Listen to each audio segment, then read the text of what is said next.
Good morning, meh-tubers. Today is Black Friday, and I am at work ridiculously early.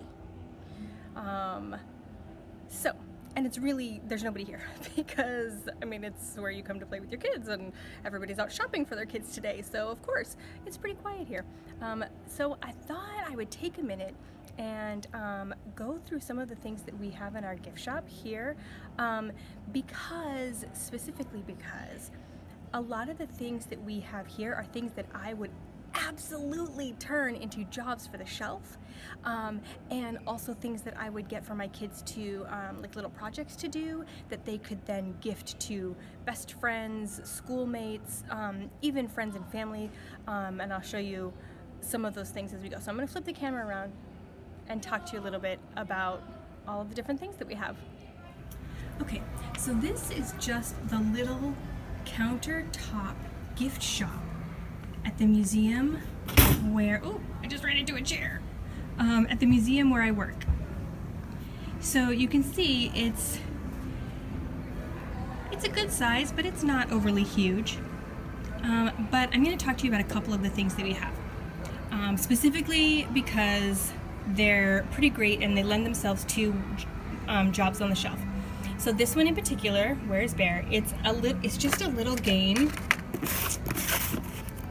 where the little bear right there on the top of the stack gets tucked into the different rooms, and the kids have to find out where he's at. It's so simple, but it lends itself, first of all, for some fun play with your kids, but also putting it on the shelf. The little boxes are going to stack nicely. The bear is going to hide in and out of the boxes. The kids can hide and seek the bear with a friend if they'd like, and it would look really enticing on the shelf. Same with, let's see, where is it? This little bunny bedtime game here. It's so stinking adorable, okay? You are the bunny when you play this game, and you make all of your bedtime choices here before you get to bed.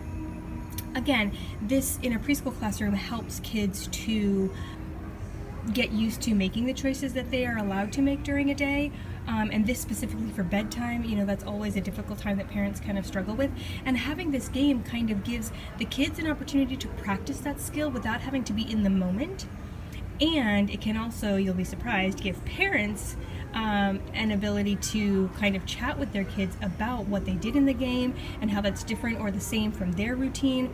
It just lends itself for a lot of discussion on those topics, and that's what most parents need, is discussion with their parent or with their children about these difficult routine times. So this game, I think, would really help open the door for that.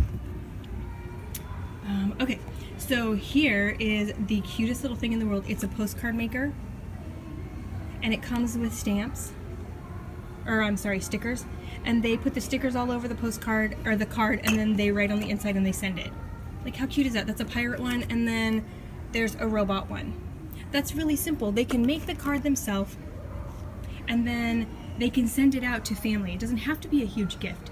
Something simple as a card, but they made it. They put the stickers on, they addressed it to Grammy themselves, and it's a wonderfully beautiful gift.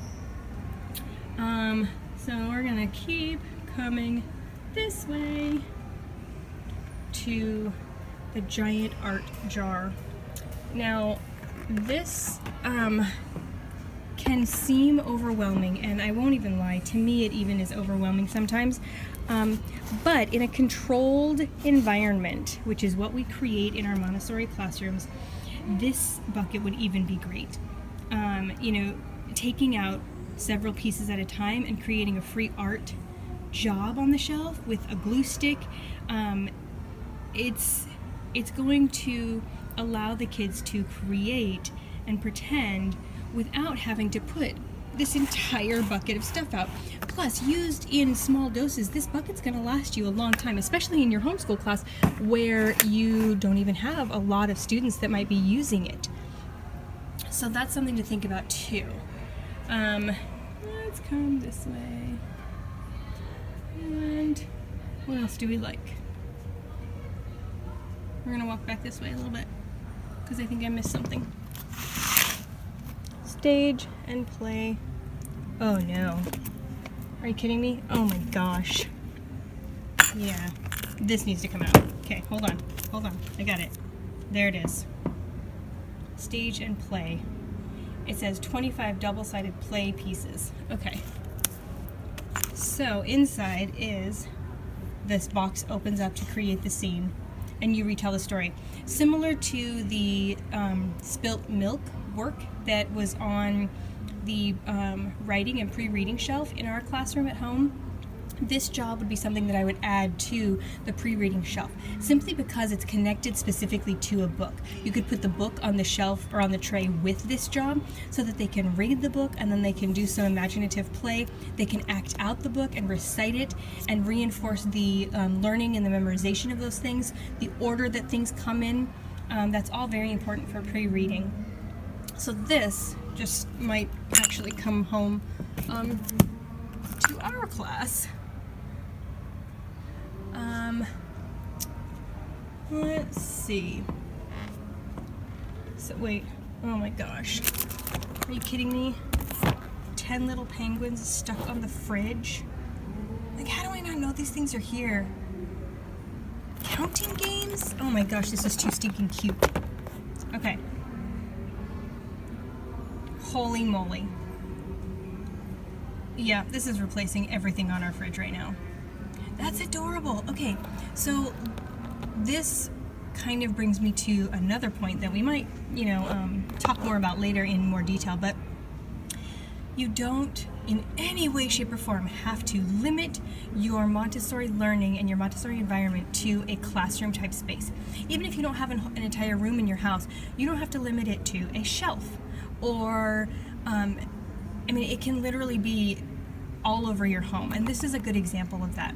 We can take all of the magnets off of our refrigerator and we can put these onto the refrigerator, thus making the refrigerator itself a job with all those little stinking cute penguins that can be counted and added and subtracted right there in the kitchen while we're cooking or while I'm writing. My daughter can be inside the house instead of in our classroom.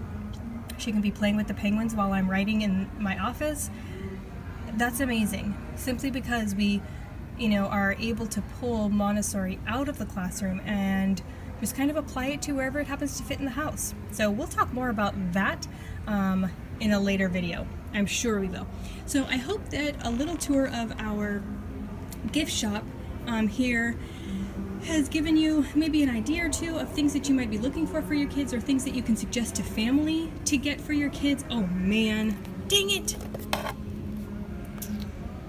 Icarus is obsessed with origami right now, and this is dino origami.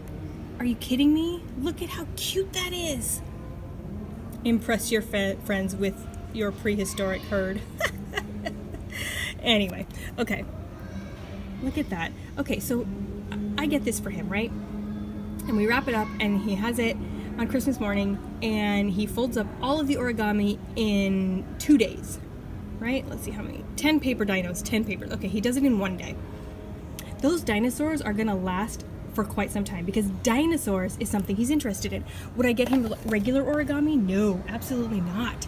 Because he's not really interested in origami itself. He's interested in this new take on dinosaurs. So as you're looking at things, feel free to, think outside of what might normally be stressful for you. So for example, origami just screams paper mess all over my house.